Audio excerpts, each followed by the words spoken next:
Good day to you, ladies and gentlemen. This is Fuzzfinger, your host, once again, as we continue through our Final Fantasy IX Excalibur II Perfect playthrough.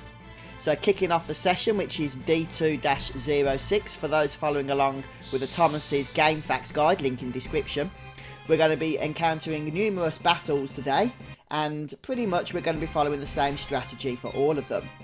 So we're going to be casting Stop on the mages and Bio on the soldiers. Now the idea is you want the soldiers to escape. If you kill them, you're going to get experience, and that means you're going to level up, and you're not going to be able to max out your stats later on. You want to avoid that situation.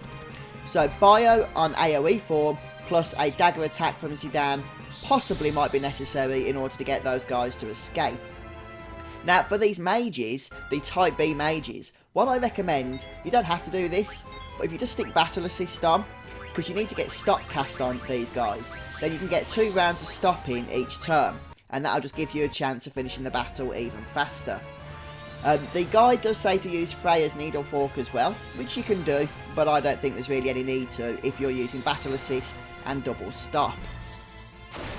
Again, you don't have to use Battle Assist, but all you are really doing is saving your own time if you do, so you won't have to be reloading as often. So it's up to you really. If you don't get the mages stopped within about 2 rounds, then I'd advise that you just quit back and load your autosave and start again. So maybe 2 or 3 rounds. There we go. That should be really all it takes anyway. And that'll stop you getting experience on those. And then just spam through the dialogue. And in the next area, we're going to get a choice of which way to send the oracles here. And we want to send them over to the right. So I've just slowed down so I don't select the wrong thing by mistake here. And let's head right is the option we're going to choose. And as we move across here, we're going to encounter Dan's family. And another bunch of enemies. So we're going to send them over to the left. And for this particular battle, it's a little bit confusing because we've got both types of enemy in one fight here. So we're going to go ahead and stop the mage and Bio on the soldiers. So I'm going to select Bio. Sorry, Stop first, because it'd be good if we can stop it beforehand. But if not, it's not a big deal. And then we'll go to Bio, and then we'll just continue to cast Stop. And Dagger with Zidane on the soldiers if necessary. Just make sure you have Zidane's attack command active when VV is doing his casting animation, in case he doesn't kill them but leaves the poison on the soldier. You don't want the poison to kill them. It might take a few attempts as well, so just bear that in mind. Don't be too upset if you end up getting experience in this battle. Just before you finish the experience window, reload your autosave and it'll put you back at the start of this scene with that battle again. So you can do that as often as you need until you get it down correctly. Shouldn't take too many attempts. Okay then, in this area we're going to choose the second option, which is to go right across the bridge there. And this is just another battle against 3 soldiers. So Bio AoE with Zidane's dagger is what you need to do. But one other thing, before you do anything in this fight, you need to make sure that Quina dies, because we need to resurrect him in a little bit with 1 health for the limit glove ability.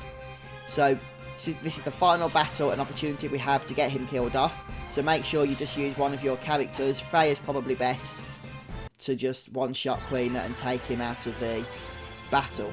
And then we can go ahead and just take care of these guys as we have in the previous encounters.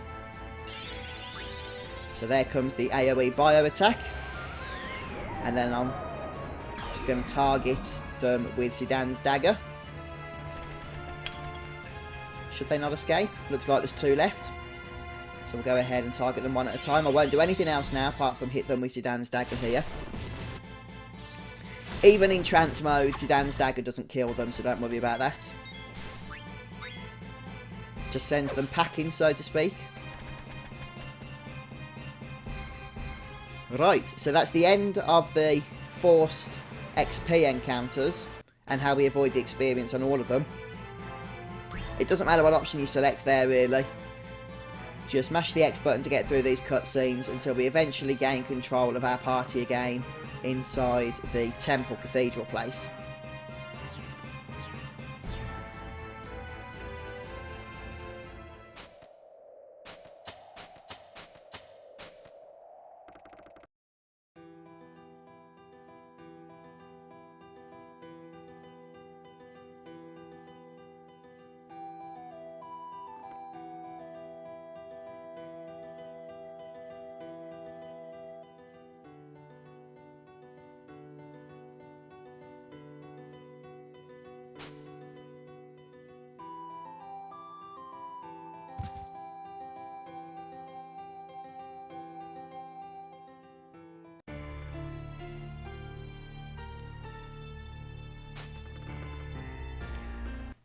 Okay, so we are going to save in a moment, but before we do that, we'll need to first of all just speak to all 7 of the NPCs in this area, since everyone will have a different item to give us, some of them quite nice as well.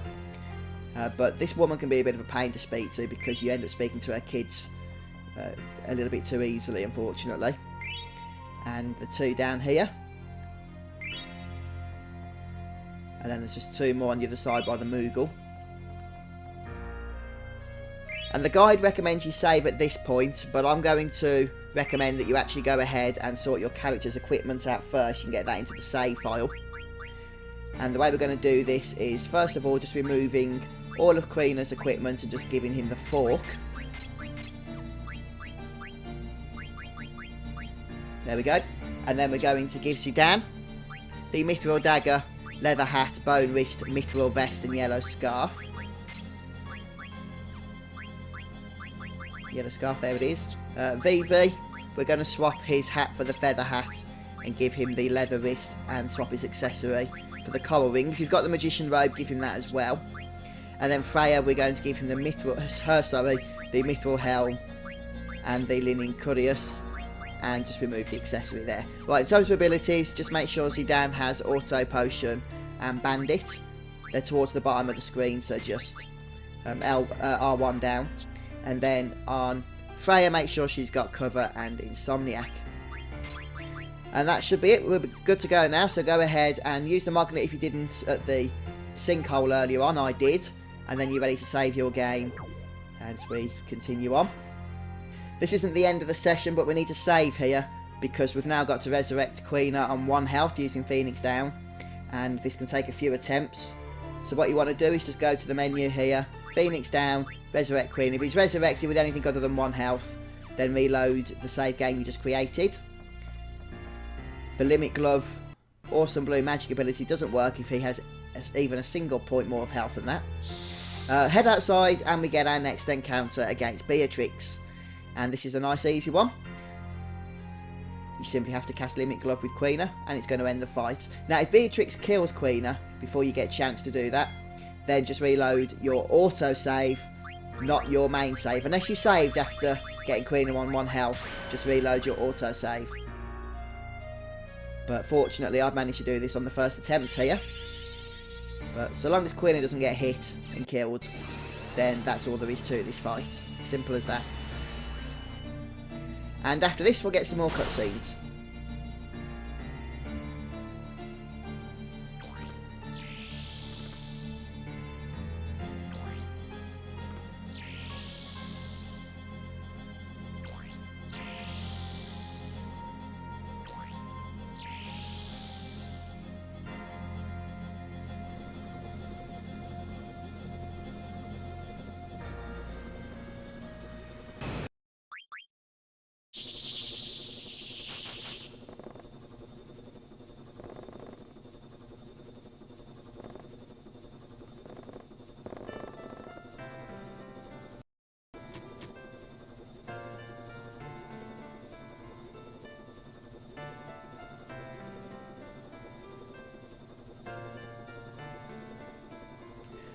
Okay, so we're just going to be back in control of Zidane here. And what we're going to do is head up these stairs and down the outside of the deck.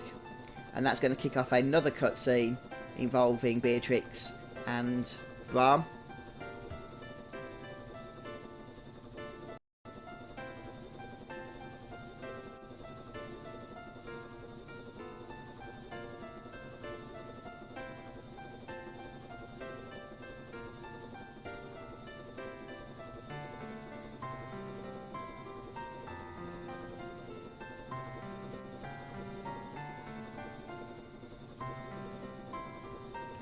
And now at this point, Freya and Vivi are going to run off. And what we're going to do is just head over to the very next screen. But before following them any further, we're actually just going to head back at this point. And the reason for that is that our Moogle friend appears. And this is going to bring us to the end of the session. But before we save, we just need to go through Mognet. We need to give Serena the letter from Mopil here. And then we need to accept the letter as well. The new one. From Serena. And that's it. We can go ahead and save. That brings us to the end of D2-06. So I'll just save and then I'll show you my time here so you can compare with whatever your playthrough is. There we go then, 3 hours and 50 minutes and 8 seconds, which is pretty good. The target time by this point is exactly 4 hours, well 4 hours and 48 seconds. So we're a good 10 minutes ahead of schedule there. So don't forget to share your times in the comments as well, guys, so we can see how you're all doing and comparing to this. And thanks for stopping by today. I hope you've enjoyed watching. Don't forget to leave a like if you did, and come back soon for more of our Final Fantasy IX playthrough. Goodbye, folks. Take care.